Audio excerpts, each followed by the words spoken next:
Cashless अर्थव्यवस्था पर सबसे अच्छा निबंध कैसे लिखें, चलिए आपको बताते हैं। इसके लिए सबसे पहले रूपरेखा लिखेंगे।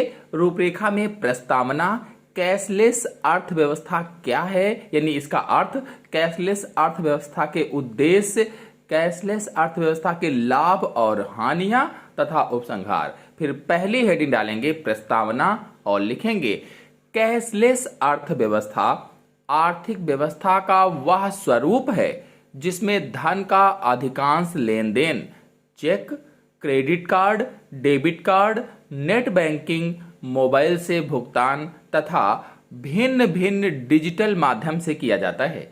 इस व्यवस्था में नकदी का चलन कम हो जाता है। फिर अगली हेडिंग डालेंगे कैशलेस अर्थव्यवस्था क्या है, यानी इसका अर्थ क्या है।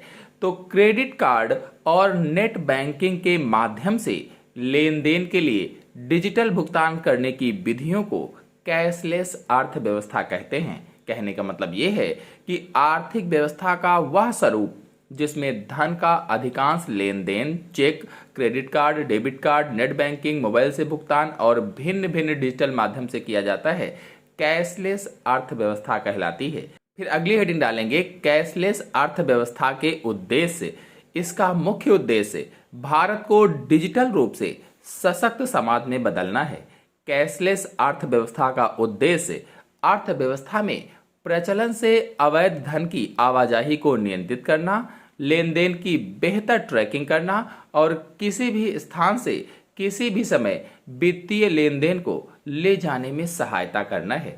फिर अगली हेडिंग डालेंगे कैशलेस अर्थव्यवस्था के लाभ। तो कैशलेस अर्थव्यवस्था से कई लाभ हैं जो इस प्रकार हैं। पहला, इससे नगद लेकर चलने से जुड़ी असुविधाओं से मुक्ति मिलती है। कैशलेस अर्थव्यवस्था का प्राथमिक लाभ यह है कि किसी को भी हर जगह नकदी ले जाने की आवश्यकता नहीं होती है। फिर दूसरा, कैशलेस से सभी लेन देन में पारदर्शिता आती है।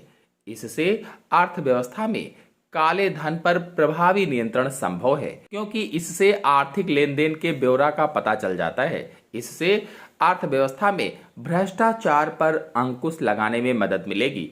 इससे नकदी की चोरी का खतरा कम हो जाएगा और जेब में बहुत अधिक नकदी रखने का तनाव भी समाप्त हो जाएगा।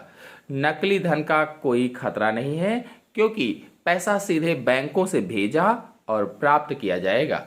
कैशलेस व्यवस्था से उद्योग एवं व्यापार को बढ़ावा मिलता है। कैशलेस व्यवस्था से बैंकों का भार कम हो जाता है। फिर अगली हेडिंग डालेंगे कैशलेस अर्थव्यवस्था से हानियां। कैशलेस अर्थव्यवस्था के जहां अनेक लाभ हैं, तो कुछ हानियां भी हैं। जैसे पहला, डिजिटल भुगतान से ऑनलाइन धोखाधड़ी के रास्ते खुल गए हैं। अभी तक ऐसा कोई कड़ा कानून या कानूनी प्रक्रिया नहीं है जो ऑनलाइन धोखाधड़ी को रोक सके। इसके साथ ही बैंकों को डेटा चोरी का जोखिम भी उठाना पड़ सकता है और बड़े पैमाने पर सुरक्षा का उल्लंघन हो सकता है।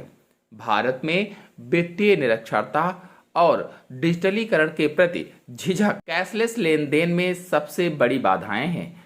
हमारे देश में जनसंख्या का एक बड़ा भाग बैंकिंग व्यवस्था से जुड़ा नहीं है। यह एक बड़ी चुनौती है। भारत की 1/4 जनसंख्या निरक्षर है, अतः यहाँ कैशलेस अर्थव्यवस्था की बात करना एक तरीके से बेईमानी है। वित्तीय ज्ञान की कमी के कारण देश में पहचान की चोरी में वृद्धि हो रही है। बहुत से लोगों को कैशलेस भुगतान के क्षेत्र में पर्याप्त जानकारी नहीं है। वे अपनी मेहनत की कमाई के साथ साथ गोपनीय जानकारी भी खो देते हैं। देश की अधिकांश जनसंख्या गांवों में रहती है। यहां अभी तक आवश्यक आधारभूत सुविधाएं, परिवहन, शिक्षा, स्वास्थ्य आदि उपलब्ध नहीं है। वहां कैशलेस के विषय में सोचना भी अर्थहीन प्रतीत होता है। देश में कई जगहों पर इंटरनेट सुविधा नहीं है या स्पीड बहुत ही धीमी है। फिर अगले हेडिंग डालेंगे उपसंहार और लिखेंगे भारत जैसे विकासशील देश में जहां अभी तक आधारभूत सुविधाएं भी पर्याप्त मात्रा में उपलब्ध नहीं है, अधिकांश जनसंख्या ग्रामीण है तथा लगभग 1/4 जनसंख्या निर्धनता रेखा से नीचे है, वहां कैशलेस अर्थव्यवस्था की कल्पना करना इतनी जल्दी संभव नहीं है। कुशल तकनीक के प्रयोग का इस्तेमाल कर लोगों में जागरूकता व सतर्कता फैलाकर इसे सफल बनाया जा सकता है। इसी के साथ अगर वीडियो अच्छा लगा हो तो वीडियो को लाइक करें। धन्यवाद।